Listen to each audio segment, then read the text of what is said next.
और इस बार इन सभी विधानसभा की सीटों पर बीएसपी भी अकेले ये चुनाव लड़ रही है। तो तब से बीजेपी व सपा गठबंधन की नींद उड़ी हुई है। जब से उन्हें मालूम पड़ा कि बीएसपी भी 9 विधानसभा की सीटों पर बाई इलेक्शन लड़ रही है, तो तब से बीजेपी व सपा गठबंधन की नींद उड़ी हुई है। क्योंकि बीएसपी ने यहाँ काफ़ी समय से एक आधी उपचुनाव को छोड़कर अधिकांश उपचुनाव नहीं लड़े हैं। तब से खासकर ये दोनों पार्टियां यानी कि बीजेपी व सपा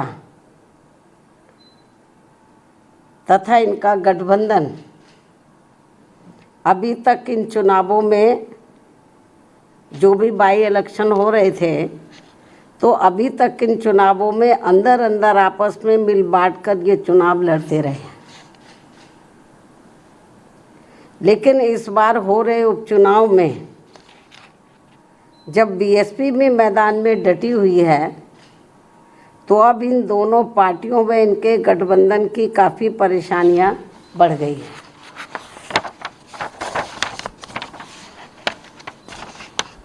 जिससे जनता का ध्यान बांटने के लिए अब बीजेपी बटेंगे तो कटेंगे, और सपा एंड कंपनी के लोग क्या कह रहे हैं, जुड़ेंगे तो जीतेंगे। इन नारों को प्रचारित करने व इनकी पोस्टरबाजी आदि भी खूब करने में लगी है। जबकि इनकी हर मामले में रही दोगली सोच व नीतियों को ध्यान में रखकर वास्तव में होना ये चाहिए कि बीएसपी से जुड़ेंगे तो आगे बढ़ेंगे व सुरक्षित भी रहेंगे।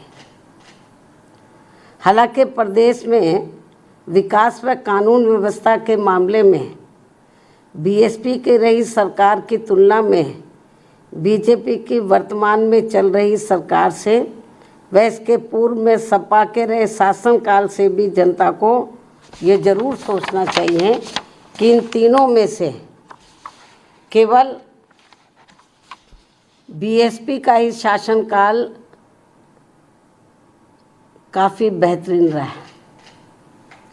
ऐसे में इनको ये हवाई नारों, ऐसे में इनको प्रदेश की जनता को इनके ये हवाई नारों व पोस्टरबाजी आदि के चक्कर में बिल्कुल भी नहीं पड़ना चाहिए।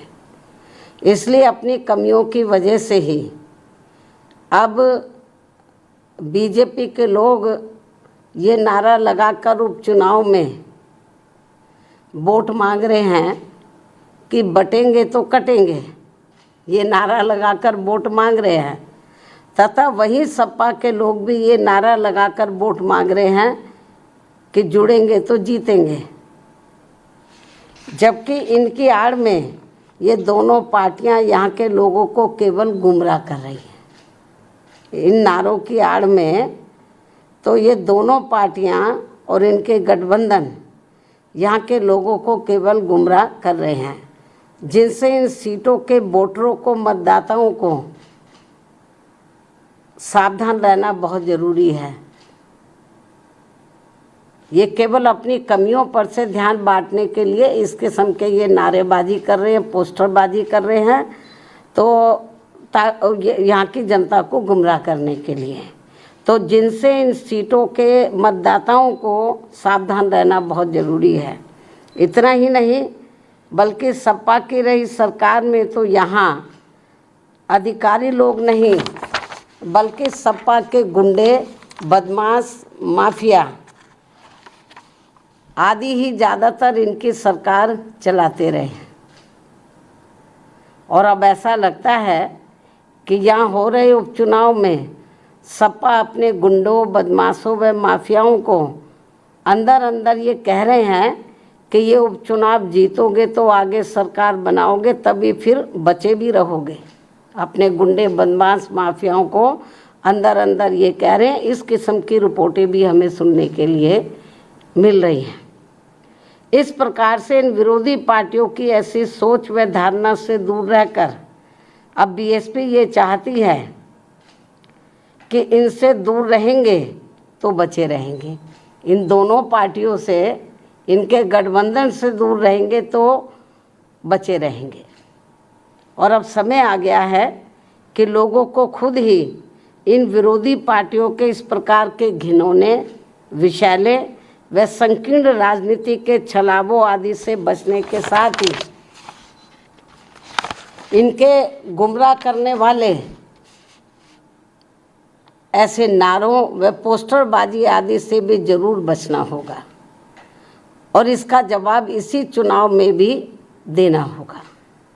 इसलिए यूपी में हो रहे विधानसभा चुनावों में आम लोगों के साथ ही खासकर यहाँ के वोटरों से ये विशेष अपील है कि वे इन विरोधी पार्टियों के ऐसे किसी भी छलावे, बहकावे व भड़कावे आदि में ना पड़कर अपना व अपने परिवार के हित में तथा प्रदेश के भी हित में ऐसे सभी पार्टियों से दूर रहते हुए अपने वोट केवल बीएसपी उम्मीदवारों को ही दें, क्योंकि इसी में ही सबका हित निहित व सुरक्षित भी है।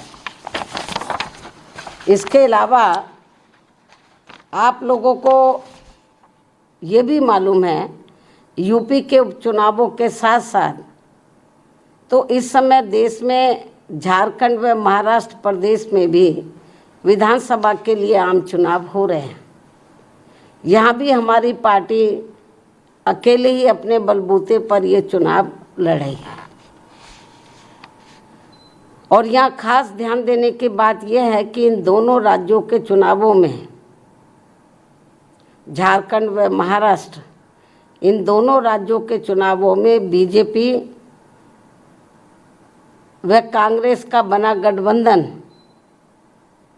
पूर्व में पहले जिन राज्यों में चुनाव हुए जैसे कर्नाटक है, हिमाचल है, इससे पहले हरियाणा है, जिन राज्यों में भी चुनाव हुए हैं, तो इन दोनों राज्यों के चुनावों में जो अब इस समय झारखंड और महाराष्ट्र में हो रहे हैं, इन दोनों राज्यों के चुनावों में बीजेपी व कांग्रेस का बना गठबंधन पूर्व में, इससे पहले जिन राज्यों में चुनाव हुए वहाँ पूर्व में जारी किए गए अपने अपने चुनावी घोषणा पत्रों को लागू करने को लेकर, जो उस समय इन्होंने लागू किया था और किस्म किस्म के प्रलोभन दिए थे अपने चुनावी घोषणा पत्र में, उसको ये लागू तो कर नहीं पा रहे हैं। बहुत बुरा हाल है, क्योंकि कर्नाटक में काफ़ी कुछ गवर्नमेंट की पोजीशन ख़राब हो रही है, हिमाचल में भी हो रही है। हिमाचल में तो हालत ये ख़राब है वहाँ पे इतनी ज़्यादा गवर्नमेंट की कि वहाँ के सरकारी कर्मचारियों को वो वेतन तक भी नहीं दे पा रहे हैं। लेकिन चुनाव में इन्होंने बड़ी बड़ी गारंटी दे दी चुनावी घोषणा पत्र में। तो कहना मैं ये चाहती हूँ कि यहाँ खास ध्यान देने की बात यह है कि इन दोनों राज्यों के चुनावों में, यानी कि झारखंड और महाराष्ट्र में जो इस समय चुनाव हो रहा है, इन दोनों राज्यों के चुनावों में बीजेपी व कांग्रेस का बना गठबंधन तो पूर्व में जारी किए गए, इससे पूर्व में जिन राज्यों में चुनाव हुए वहाँ जारी किए गए अपने अपने चुनावी घोषणा पत्रों को लागू करने को लेकर इस समय अभी नया चुनावी घोषणा पत्र जारी नहीं किया है।